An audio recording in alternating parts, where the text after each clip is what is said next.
Okay guys, got this 30-second awning. I've used it a few times, not a great deal, and it failed me. So today I'm going to repair it.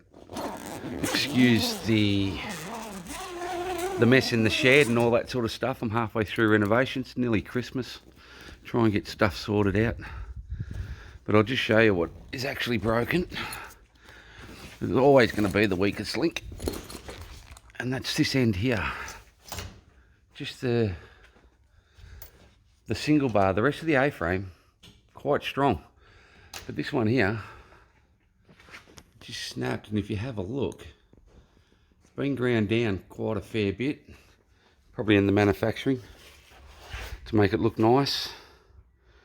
And as you can see, paper thin, so it was never going to last long. So I thought about ringing them up and saying, oh, yada yada yada, can you send me a new one or put a new one on? But I didn't think I'd hassle them. What I'll do is I'll fix it myself quite cheaply. I've already brought the parts for it. I'll just turn this compressor off. But like I said, excuse the mess. I'm going to fix it with this. So I've got a piece of engineering tube, Boilermaker's tube. It's obviously too long.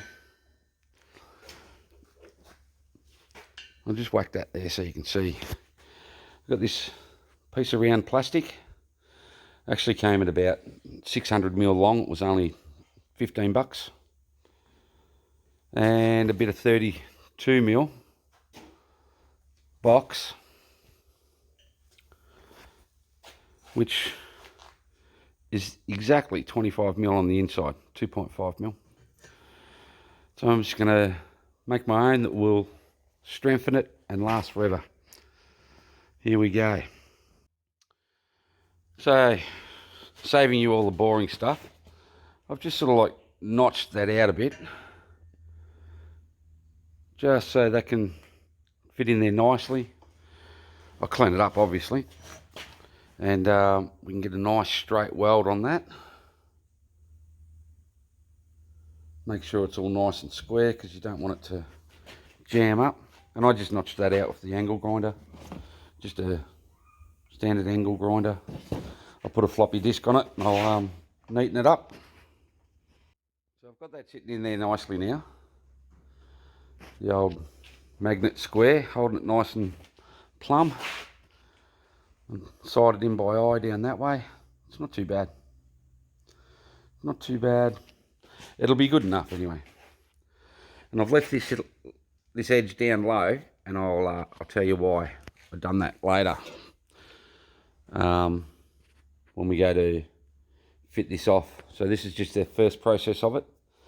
Now you guys should all be able to do this. I've got a MIG welder, nearly out of gas. Hopefully I don't run out. You should be able to get arc weld, MIG weld, TIG weld, whatever you wanted to do. Or I reckon if you took something like this to an engineering shop, they'd probably only charge you 50 bucks to knock it up anyway. And then you finish it off at home. Okay, so she's all welded up. Not a bad weld. I've got to clean it up a little bit. I hit it with the grinder, and then I'll show you what our next step should be. But that's pretty strong, a lot stronger than aluminium. Righto, so she's all ground down, a bit hot to touch. So now I just need to make that the same size. So now I'll cut my, just hit it with the angle grinder. Can't be any bigger than that because that's just what the size is to fit in on the awning. So I'll grind that down now, cut it out, and start shaping some things. So all been cut down. It's a tiny little bit smaller than that.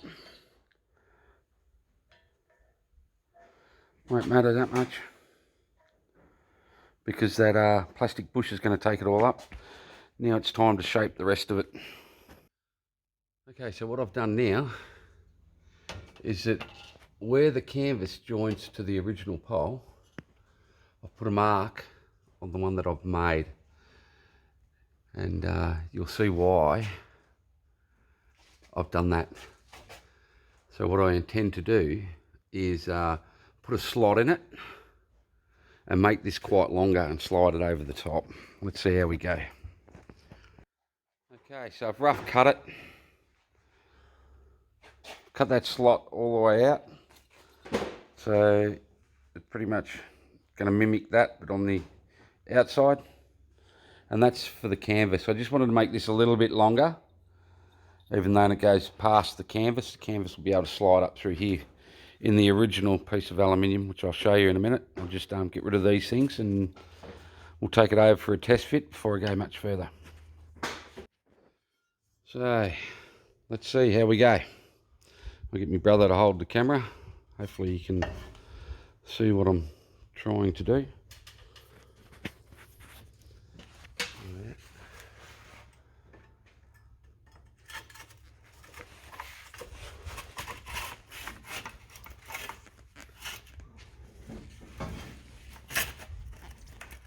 Right, that slides all the way up, so I'm pretty happy with that.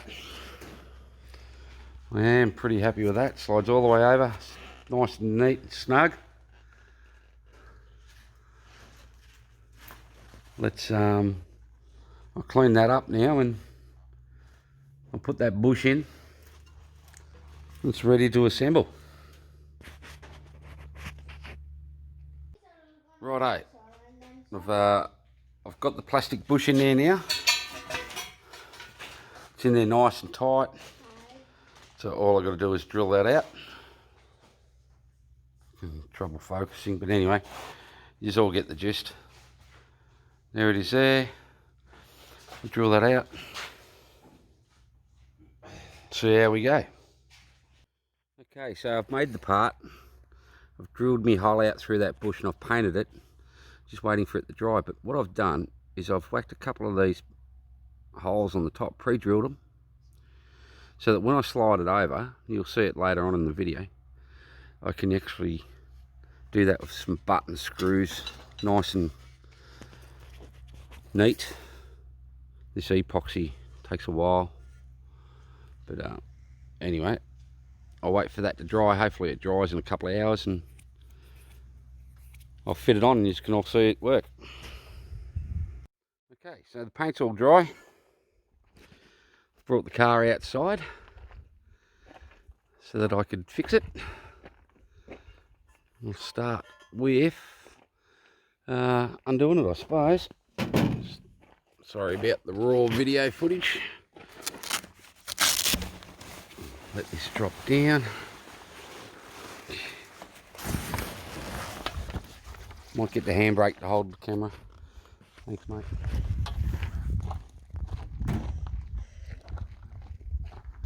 This should slide straight over nicely.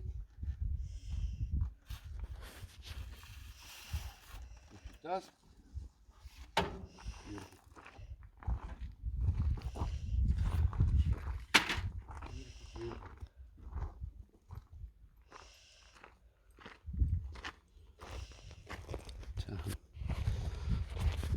Okay, it's pretty simple. Just it's a bolt here into a rod and a bolt there. So I'll just loosen that one, take that one all the way out. Let's see how we go. Righto, so I've loosened everything off. We're just about ready to go. Just a little bit more.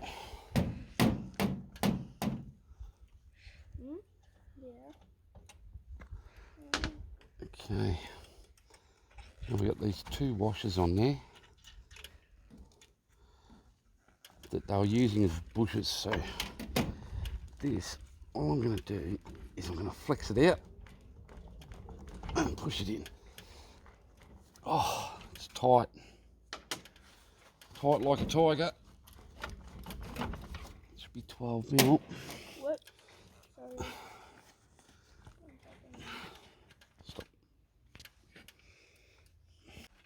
Righto, so my 12.5, I just reamed it out a bit more because it was a little bit tight on the actual part itself. That's nice and tight.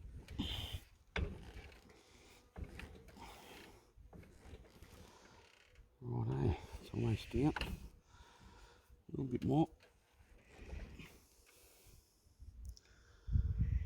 It's just about all the way there. So let's just get it back in now.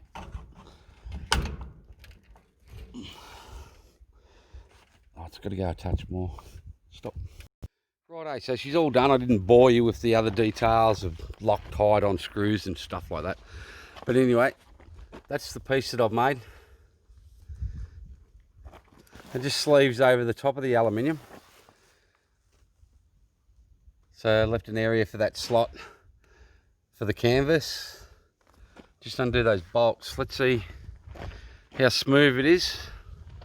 Because I did use that plastic bush as working a treat. And look at that. I do love this awning. It is so quick and easy. I'll just hook this up.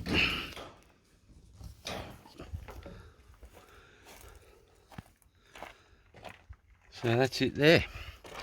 Guys and girls, ladies and gentlemen. There, in case you can't see it. But that's strong. There's bugger all flex in there. There's a little bit of wind around at the moment. So I've taken all that flex out of that corner with that piece of steel. And this awning, which I do love, should last a lot longer now. And I don't understand why 32nd awning don't make that replacement part there. Or they probably do, but I couldn't find it online anywhere. I searched. I didn't even see any videos of anybody fixing one. So there you go. Hopefully that's helped you guys out and you don't have to worry about it. I would have gone the extra aluminium pole, put that on there, but I didn't want to end up with the same problem later on down the track, especially when we're doing the Simpson Desert and stuff like that. So when things break down on the side of the road, you know what it's like. So just make it a bit stronger. It doesn't look that bad, I don't think. In actual fact, I don't think you'd even notice it unless you pointed it out. Apart from that, hopefully you got plenty of information out of this little video. Leave a comment. Cheers.